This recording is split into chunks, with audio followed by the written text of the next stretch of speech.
tiyak ako. Because of God who is with us, no problem can defeat us. Amen?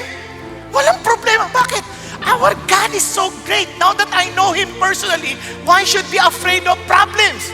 Hindi ko sinasabing, problem, I welcome you. Hindi ako ganun. I bring the problem to God and praise God, He taught us how to pray.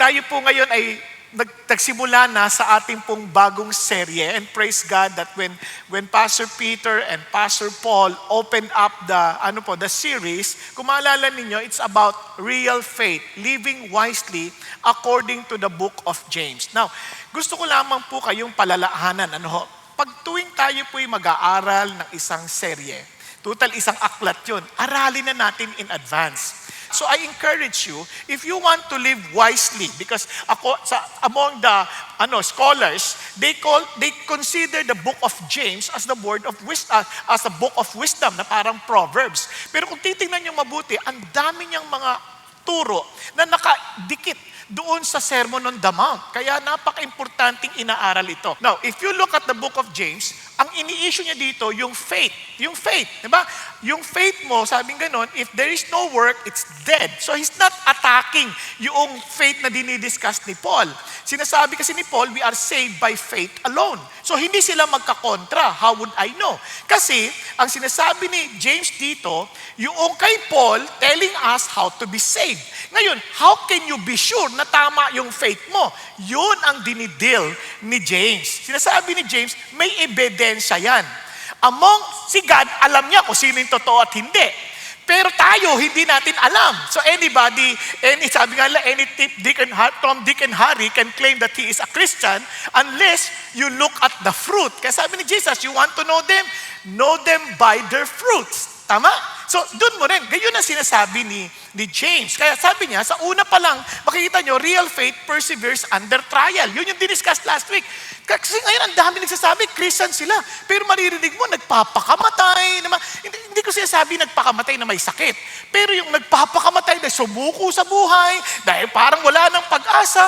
Teka muna, kung tama yung faith mo sa Diyos, bakit ka susuko?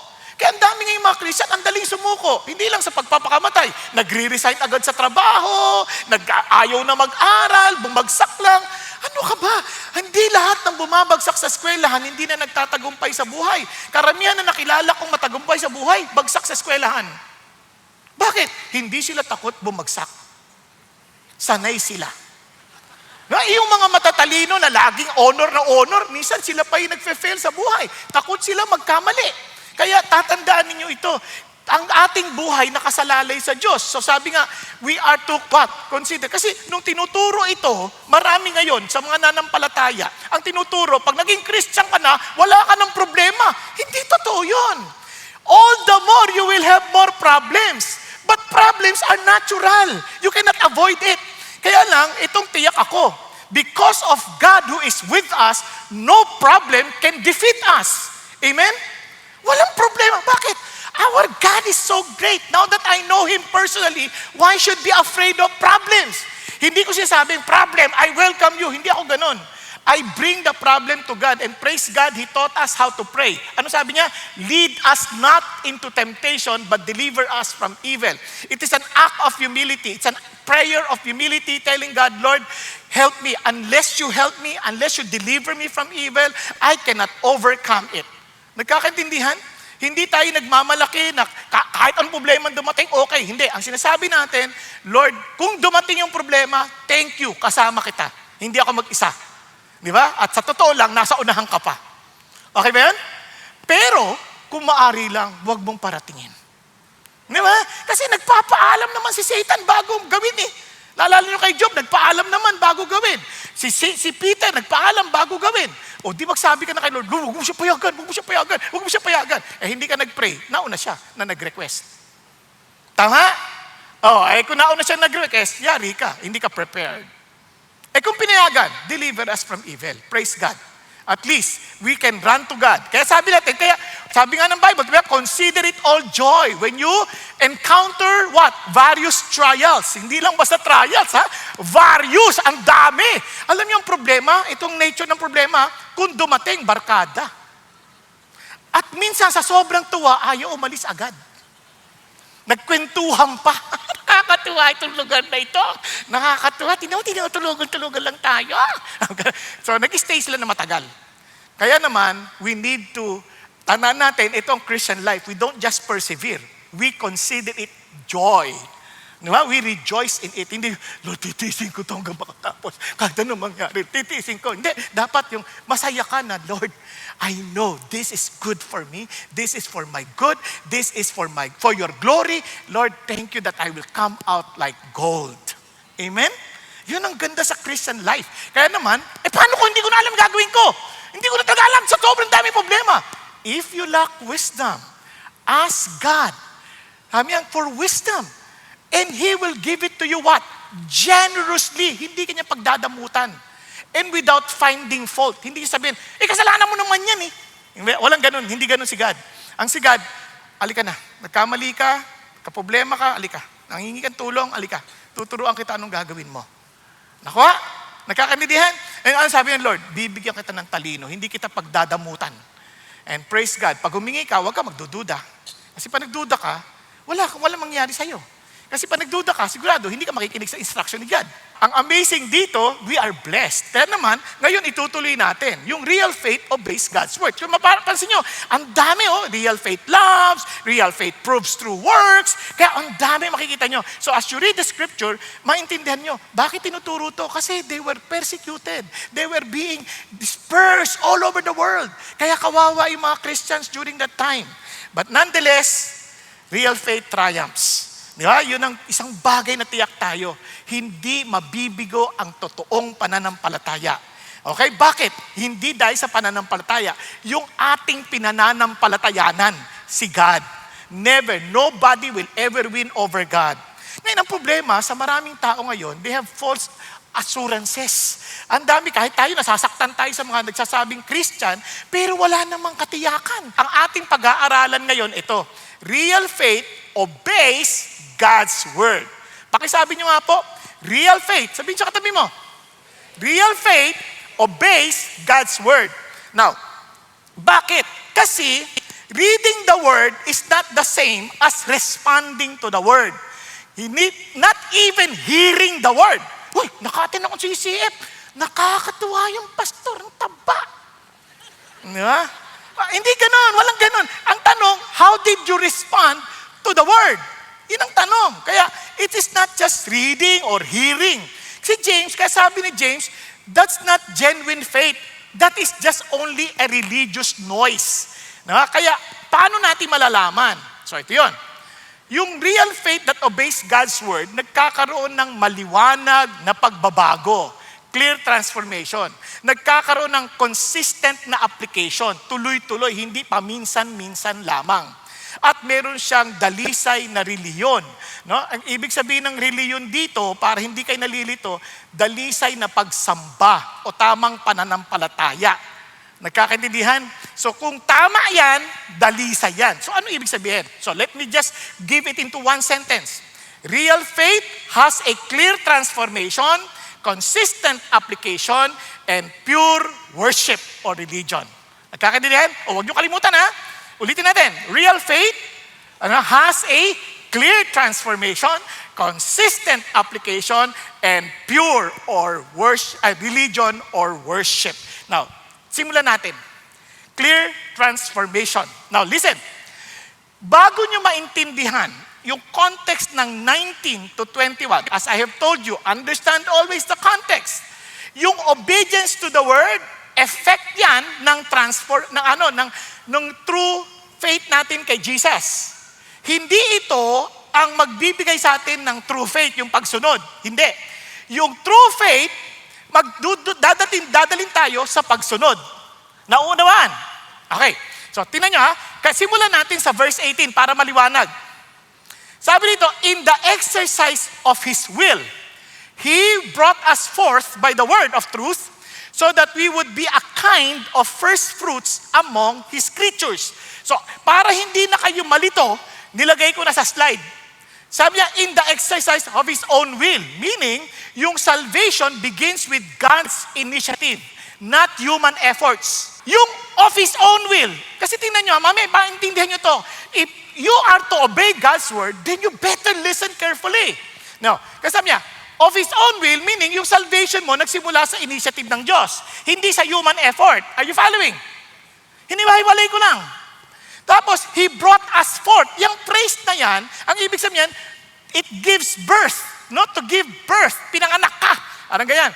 By the word of truth. Meaning, yung gospel message, ang instrument yan, yung salita niya.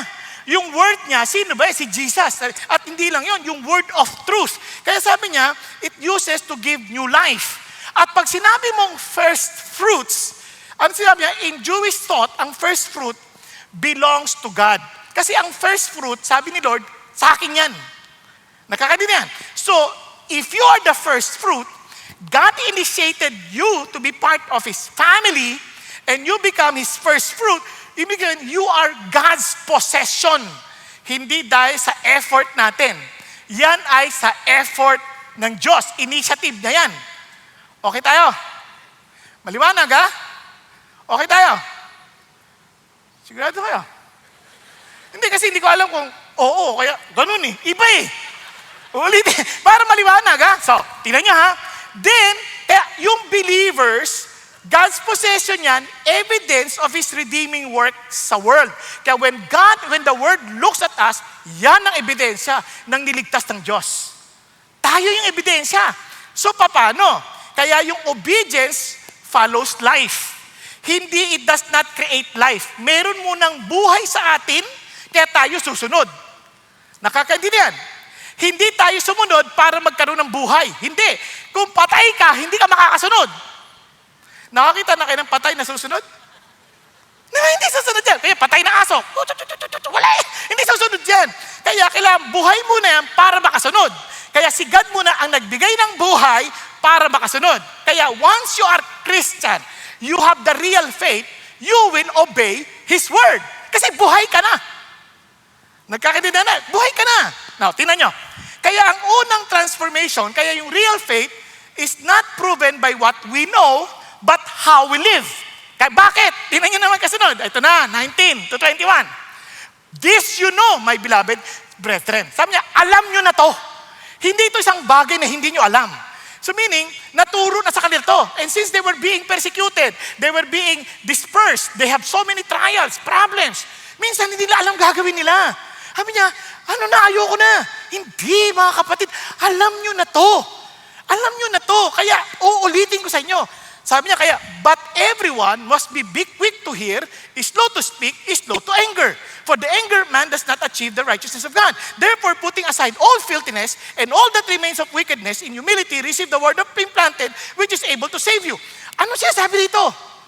Hindi ito yung parang, kayo magkasama ha, huwag kayo agad magalit ha, makinig muna kayo sa isa't isa. Yun ay bunga na lang. Pero ang sinasabi rito, ano yung attitude natin sa word of God? Sabi niya, you receive the word implanted with humility. So yung una sa verse 18, you were by the word of truth, nabigyan ka ng buhay. So what is your attitude to the word? Kaya ang unang ebidensya na transformation sa atin, yung pagbabago ng ating attitude sa salita ng Diyos. Tanungin niyo sarili natin, anong attitude ko sa word of God? Talaga bang uhaw ako? Tingnan niyo unang attitude. Quick to hear, slow to speak, slow to anger. Anong ibig sabihin yan? Balikan natin para lalong maliwanag. Anong sinasabi niyan? Pag sinabi mong quick to listen, you are eager to hear God. Parang gustong-gusto ko. Kaya magtataka iba. Akala nila, basahin natin yung buong Bible para challenge, ma-challenge. Hindi yun. Kaya tinan nyo, pag dun lang sa challenge ang iniisip natin, mag-give up kayo. Pagkatapos yan, ay grabe, nasa numbers na ako. Wala na ako maintindihan. Ang daming pangalan. Hindi eh. Kapag uhaw ka, Lord, ano to? Anong ibig sabihin nito? Gusto kong maintindihan. Kaya huwag kayo magsimula sa Genesis. Simula muna kayo sa John, yan, sa Mark, sa Luke, sa Matthew. Then punta kayo sa Genesis para maintindihan siya ng gagaling. Kasi iba naman, agad, ay puro gera, ano to? Diba? Lord, turuan mo, gabayan mo ako, paano ako matututo? Ngayon, kag eager ka naman, kahit hindi mo maintindihan, pupunta ka sa Pastor, okay, D-group, gusto ko mag-attend sa D-group. Anong ibig sabihin po nito? Hindi niya naintindihan, hindi niya may paliwanag. Hanap ka na naman. Anong ibig sabihin nito? Hanap ka ng hanap. Hindi ka titigil hanggat nakausap ka kasi nagpe-pray ka naman eh. Ika-guide ka ni God. So, ano pang sinabi niya? Tingnan niyo ha. Sabi, slow to speak meaning, less talking, more trembling. Diba? Kasi, isipin mo, marami nagrereklamo agad pag salita ng Diyos. Na, ang dami kagad sinasabi, hindi naman siguro uso na sa panahon natin ngayon, obstinate na yan. Di ba? Hindi na yan sa panahon natin. Hindi na yan bagay sa atin. Sino nagsabi sa'yo? Ikaw lang nagsabi yan kasi nagre-reklamo ka. Lalo na kapag yung puso natin, hindi sang-ayon sa magbago yung buhay natin. Kaya agad-agad, nagsasalta tayo. Iba pa, ito pang iba. Nakakagulat. Parang pagka hindi slow to speak, ay ito pa.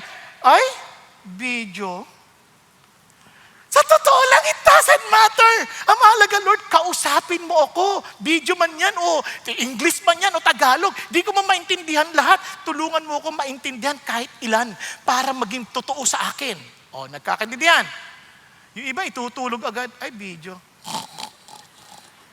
Wala na. Sa totoo lang, kung uhaw tayo sa Diyos, hindi yan issue. Pakisabi sa katabi mo, uhaw ka pa ba? Oh, di ba? Gutom ka pa ba? Hinahangad-hangad mo ba siya?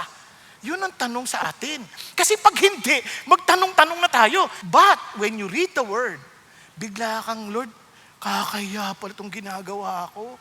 Grabe, Lord, patawarin niyo ako. Alam niyo, minsan, pag nagbabasa ako ng word, sabi ko, Lord, grabe, ang sama pala nung ginawa ko talaga. Patawarin niyo ako. Tapos mapaalala ka, pinatawad na kita. Kaya nga, less talking, more trembling. Yun yung sinasabi ni Isaiah. Sabi ni Isaiah, tingnan niyo sabi ni Isaiah. Sabi niya, for my hand made all these things, thus all these things came into being, declares the Lord. But to this one I will look, to him who is humble and contrite of spirit and who trembles at my word. Kaya alam niyo, sa totoo lang, naging iyakin ako mula nung naging Christian ako. Di naman ako iyakin nun eh. Nasasapak na ako ng maraming beses, di pa ako biyak eh. Ilang beses na hinatak ng tatay ko yung patilya ko, di man ako naiyak. Nasapak na ako ng maraming beses ng tatay ko, di man ako umiiyak. Ngayon, wala pang ginagawa, nabasa ko lang yung word of God, naiyak na ako. Sabi ko, Lord, ano ba to? Totoo ba to? Patawarin niyo ako. Lord, gusto ko po maranasan ng buhay na galing sa inyo. Di ba? Kaya pansinin niyo pag ikaw ay quick to listen, ikaw ay slow to speak, sobrang blessed ka. Ano pa sabi niya? Tingnan niyo. And sabi niya, and slow to anger because human anger resists God's righteousness. Yung iba nagagalit agad. Oh, grabe naman yan. Pag sinabi pa lang, wives, submit to your husband. Oh, grabe yan. Kampi-kampi kayo. Nagagalit agad. Nagagalit sa asawa. Sabi niya, di ba, leave your father and mother and cleave to your wife and be one. Ano ka yan? Impractical yan. Hindi kaya namin mabuhay. Kami dalawa na mag-asawa. Alam ka naman kami humiwalay pa. Wala na kami pera. Hindi ka nagtitiwala sa Diyos, sa provision ng Diyos. Nagtitiwala ka sa sarili mong paraan. Nagagalit ka agad. Di ba? Pag sinabi ng sabi niya, iwanan mo, sabi niya, if this causes you to sin, cut it off. Ay, grabe naman. Hindi ko kaya yan. Saan ako? Paano ng buhay ko? You see why? Because we're not trusting the Lord. We are easily get angry. We fight it out. Hello, sabi niya, hindi pa pwede yan. Bawal sa Diyos yan. Kayo talaga mga Christian, judgmental kayo. Hindi. Huwag kang magalit sa amin. Balik ka sa salita ng Diyos. If you have your relationship with God, you deal your issues with the Lord. Nakakadinihan? Kasi kahit hindi ka naman sumunod, wala namang mangyari sa akin eh. Ikaw ang mahihirapan, hindi ako. At eternity ang problema mo. Ako, may sarili akong problema sa Diyos. I follow because I believe. It's up to you now. Are you following? Kaya nga, marami, hindi natututo, nagagalit agad. Kaya ano sabi ng Lord? Itong tandaan nyo ang word of God. Sabi niya, is living and active, sharper than two-edged sword, and piercing as far as the division of soul and spirit. Hindi madali yan, masakit yan. Pag nag-operate ang word of God, hindi naman laging masarap pakinggan eh. Minsan masakit. Pero huwag kang magalit. And sabi niya, both joints and marrow able to judge the thoughts and the intentions of the heart. Sino sa inyo, pag nagbasa ng Bible, nasasaktan kayo? Hindi naman laging masarap eh. Laging, di ba? Pag nakikinig ka ng preaching, para ka sinasampal na pak, pak, pak, pak. Kaya sabi ng Lord, tingnan nyo, anong effect pag nagalit ka? Sabi ng verse 21, therefore, putting aside all filthiness and all that remains of wickedness, in humility, receive the word implanted which is able to save your soul. So, anong sinasabi niya dito?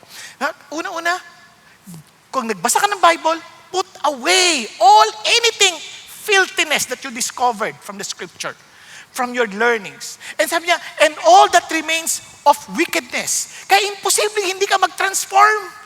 There's a clarity of transformation kasi when you read the word, hindi mo lang siya inaalam. Iniisip mo, ano yung mga bagay na ayaw ni God na kailangan kong baguhin. Kaya in humility, you're receiving the word that is already implanted in our hearts. Kasi Christian na tayo.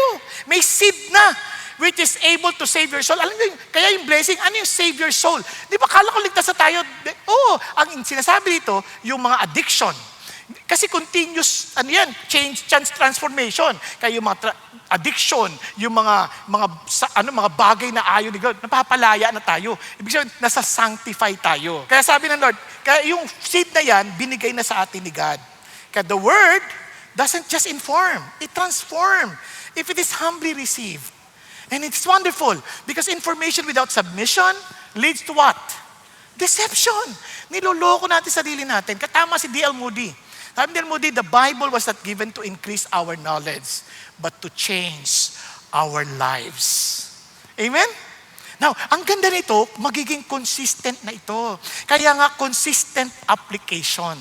Kaya tinan nyo, kaya alam nyo yung context na it has something to do with how our attitude towards the Word of God.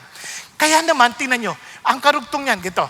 Sabi niya, but prove yourself, doers of the word, not merely hearers, who delude themselves. Ano ka din doers? Obedient, action, as in lived response. Yung hearers only, exposure lang yan without submission.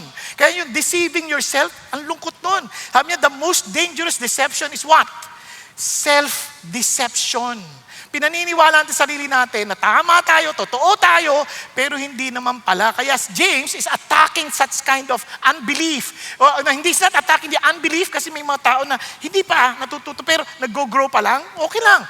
Pero yung masama, yung false assurance, yung hindi naman, patay naman pala yung faith, akala niya buhay. Kung maaari sabihin, pastor, gusto ko naman, kaya lang hirap pa ako nag-i-struggle ka na, ibig sabihin, may buhay ka na, may struggle na Ang kailangan na lang, lumakas yung faith mo pa at sumunod. Di ba? Talagang to step out of faith. Pero, pag nag-i-struggle ka, at least may buhay ka na. Pero kung walang struggle, komportable ka na, okay lang di sumunod dyan, okay lang yan. Hindi naman totoo yan. Yun, patay yun. Patay yung faith na yun. Akala lang natin buhay. Nagkakadinihan? Okay tayo? Okay, kaya ang truth dito, hearing the word without obeying, it creates spiritual illusion. Kaya ang challenge is hearing without doing is self-deception. Obedience is the evidence of real faith. Dito naman, nagbigay ngayon siya ng illustration. Ano illustration? For anyone who is a hearer of the word and not a doer, he's like a man who looks at his natural face in a mirror. For once, he has looked at himself and gone away and has immediately forgotten what kind of person he was. Minsan, tatandaan ninyo, yung mirror ng panahon na sinulat ni James yan, hindi ka pareho ng mirror natin. Yung mirror natin, sobrang liwanag agad, di ba? Kita mo agad kung ano yung problema sa mukha. Yung mirror nila during that time, isang silver metal, parang silverware. Hindi maliwanag yun. So meaning, pag titingin ka talaga sa salamin, sasadyain mo talagang alamin kung ano nangyayari sa'yo. Diba? Ngayon, pag may nakita ka, at wala kang ginawa, yun yung sinasabi ditong immediately forgotten what kind of person he was. Yung word na forgotten dito, hindi nakalimot na. Although totoo din yun, na pag tumingin sa salamin, pag tingin mo sa susunod, mamaya kakita ka ng salamin, titingin, para nakalimutan mo na kung ano itsura mo talaga nung nakaraan. Pero dito, yung word na forgotten is more than that. It is more of ignoring what you saw, what you understood about yourself. Binaliwala mo. Kaya yung illustration ng mirror, yung word shows us who we really are. That is exactly the point. Nakikita mo, kaya pala. Sample lang, Genesis. Kaya pala yung mga lalaki ang hilig humingi ng mga gadgets sa pampagaan ng buhay. Bakit? Hindi mo nabasa? Yung sumpa daw ng kasalanan, magpapawisan mo ang yung binagawa. Kaya napansin nyo yung mga lalaki, ang hilig humingi ng mga gadgets, kahit pa ulit-ulit na yung gadgets sa irigalo mo, tuwan-tuwa sila. Bakit? Anything na nagpapagaan ng buhay. Gusto nila magkakotse, feeling lang gagaan ang buhay nila. Gusto nila magkaroon na ng bahay, kupuan, lazy boy. Gusto nila yan kasi magpapagaan ang buhay nila. Pero ang problema, pag nabili na nila, bumibigat ang buhay nila kasi magbabayad na sila. That's exactly the curse. Yung akala mong sagot, dagdag problema pala. Nakuha niyo? Ngayon ang babae naman, bakit kumbaga, protective sa asa, protective sa anak. Bakit? Kasi they will labor They will labor in pain. Kaya nasaktan sila, nahirapan sila, ayaw nilang basta-basta mawala.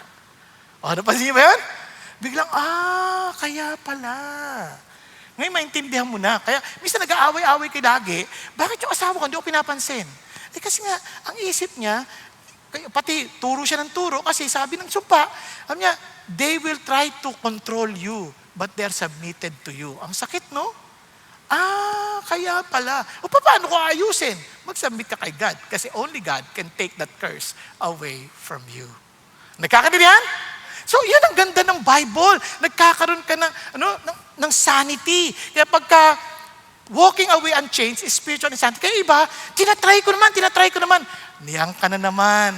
Tinatry mo kasi hindi mo yan kakayanin. Kaya marami na burnout sa atin. Kasi Christian na ako, hindi mo lang nangyayari sa buhay ko. Hindi ka kasi nakasurrender sa Diyos. Reading the Word of God makes us realize we cannot do it on our own. Only by God's grace. Ako rin ay mahina. May tukso rin ako sa buhay. Pero paano namin napapaglagpasan? Huwag mong dibdibin.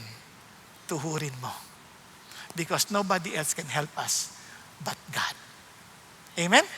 Pakisabi sa katabi mo, walang makakatulong sa iyo, kundi si God. Diba?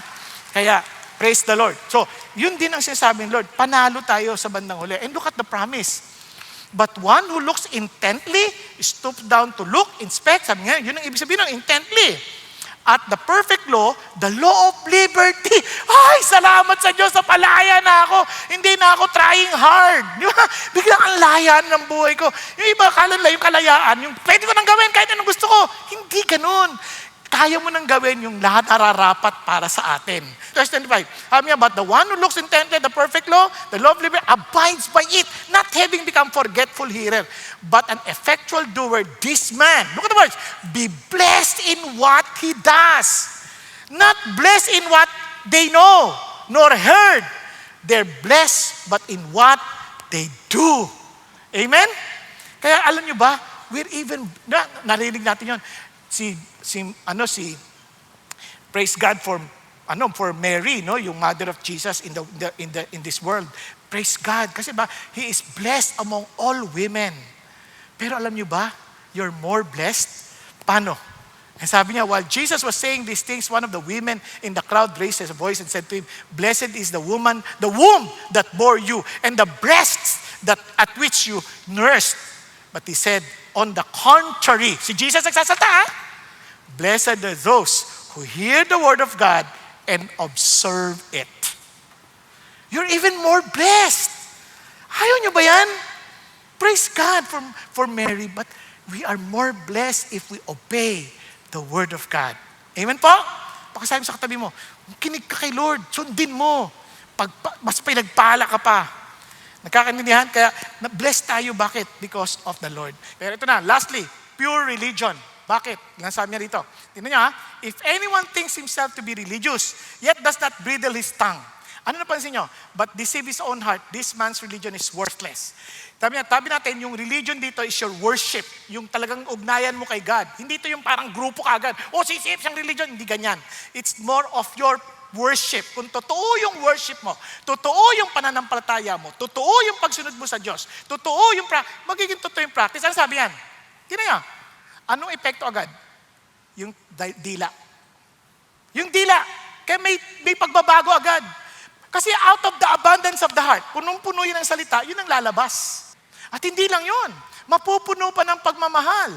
Pure and undefiled, walang stain, walang dumi. Sabi ganon, religion in the sight of our God and Father is this, to visit orphans and widows in their distress and to keep oneself unstained by the world. Ano napansin nyo? Hindi na siya makasarili. Yung world kasi, sabi ng 1 John, yung loving the world, pride, lust of the flesh, lust of the eye. Puro pansarili. Pero, sabi niya ngayon, naging mapagmalasakit ka na. Nagbigay siya ng sample, orphans, widows. Pag orphans, yan yung mga batang gala, batang kalye, wala nag-aalaga, ang dudungis niyan.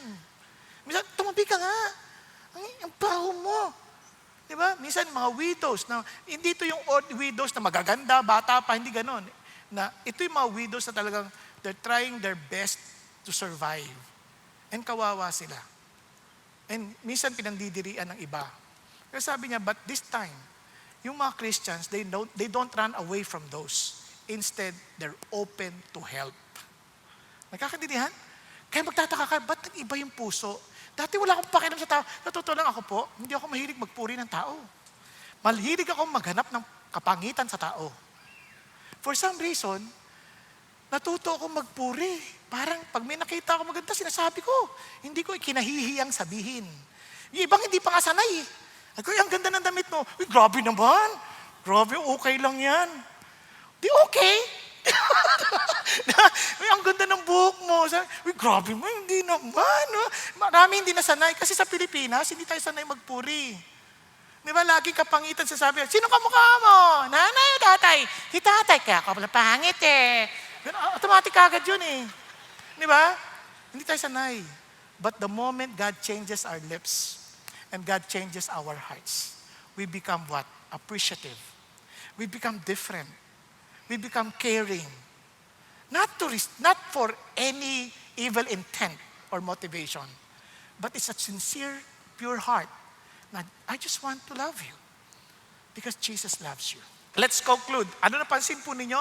There are two visible marks ng living faith natin. May compassion, may holiness. Kasi we would not allow ourselves to be defiled by the world. Kaya po makakita ho natin na mayroon pong socially compassionate at morally distinct ang Christians. And let me just end by saying this. Di ba? Parang pag narinig nyo undefiled, sa kasal kasi, and I like what Pastor Ricky did this morning, sa kasal kasi, ang isang sinusot yung trahe de bodang puti. Di ba?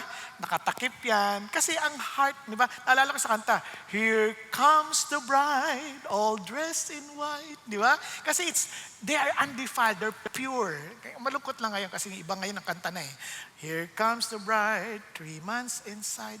Medyo malungkot na. Kasi hindi nila na-appreciate yung pag-iintay. Yung iba nga mas malala pa eh, baby beside. So, kaya ang challenge pa rin sa atin is to remember that we are what? The bride of Christ. And the heart is one day, when that wedding comes, we would be presented as in undefiled bride before the Lord. Di ba? Ang sarap isipin that one day, as a church, the bride of Christ, kaya sabi niya, let us rejoice and be glad and give the glory to Him. For the marriage of the Lamb has come, and His bride has made herself ready. It was given to her to clothe herself in fine linen, bright and clean. For the fine linen is the righteous acts of the saints. Which is, because we're righteous, we act righteously. Why? Because of the word, that the very seed that has placed upon our hearts will always continue to bear fruit. Mari magtaka kayo, paano pastor, ang liit lang ng prutas ko? It doesn't matter. Ang masama, yung buong buhay mo, fruitless. Dead faith yon. Pero ang nakita ko, yung faith na yan is a growing faith. Minsan, 30 folds, 60 folds, and 100 folds. Kaya the mere fact you're struggling because you want to do the will of God, you know you are truly a Christian. But if not, and you're comfortable sinning against God, and you don't have any love and eagerness for the Word of God, then perhaps either you're sick or dead in your faith. And don't presume na kay Lord ka. Kakaintindihan? Tayo pong lahat ay yumuko at pumikit. Thank you, Jesus. Thank you, Lord. Mga kapatid, God is giving always a chance to really come to Him and to take Him seriously. Alam nyo kaagad kapag isang bagay ay doon ang nakita mo yung iyong sarili. If you're always thinking about money, always thinking about anything lustful and not the things of God, alam mo na yung puso mo is fed by that evil thing. But if you're serious with God, you will feed with the words of God. And it's not only to hear, to read, but to obey. Because real faith, obey God's word. You don't take it lightly. You take His words seriously. You are eager to hear it. You're eager to follow it. And you are eager to entrust even what you are disagreeing about. You're willing to submit yourself to Him because He is true and He is righteous and He is just. Thank you, Lord. Kapatid, alam mo ang iyong kalalagayan. Kung sa palagay mo, may sakit ka spiritually o kaya naman ay patay ka pa in faith, God is speaking to the dead and the dead will be given the ability to hear. Kaya ka nakakarinig ngayon. But don't take it as in for granted. Be serious. Be humble. Kung ikaw ang kinakausap ng Diyos ngayon, magpakumbaba ka, taas mo kamay mo sa Panginoon. Lord, make me alive. Let me desire your word. Let me be quick to hear, slow to speak, and slow to become angry. Sige po, wag ko kayo mahiya. Yes, taas mo kamay mo sa Panginoon. Yes, hallelujah. Yes, hallelujah. Thank you, Jesus. Thank you, Lord. Thank you, Jesus. If there's something that God wants you to repent about because of the word of God, taas mo to sa Panginoon Diyos. Thank you, Lord Jesus, as you see these hands raised. And I pray for those who raise their hands, will you please invite Jesus into your heart? Lord Jesus, the very word of God, I accept you into my heart. I accept you to be my Lord and my Savior. Thank you for dying on the cross for me. And thank you, Lord, that you rose again from the dead to give me a new life. And I don't need to remain dead. Help me, Father God, to live out the salvation I received from you. Thank you, Lord, for your salvation. Thank you, Lord, for your love. Thank you, Jesus, for accepting me as I am. And thank you that you will change me, Lord, to the person that you designed me to become. Thank you, Lord. Thank you, Jesus. Hallelujah. And Lord, I pray for everyone in this room. I pray to empower all of us, O God, with your Holy Spirit, and allow us, O Lord, to obey your word, Father God, with your power. For we are weak, but you are strong. Thank you, Lord, that with you, as we abide in you, and your words abide in us, you promise us, Lord, that whatever we ask, it shall be given us. We love you, Lord, because you first love us. In Jesus' name we pray. Amen, amen, and amen.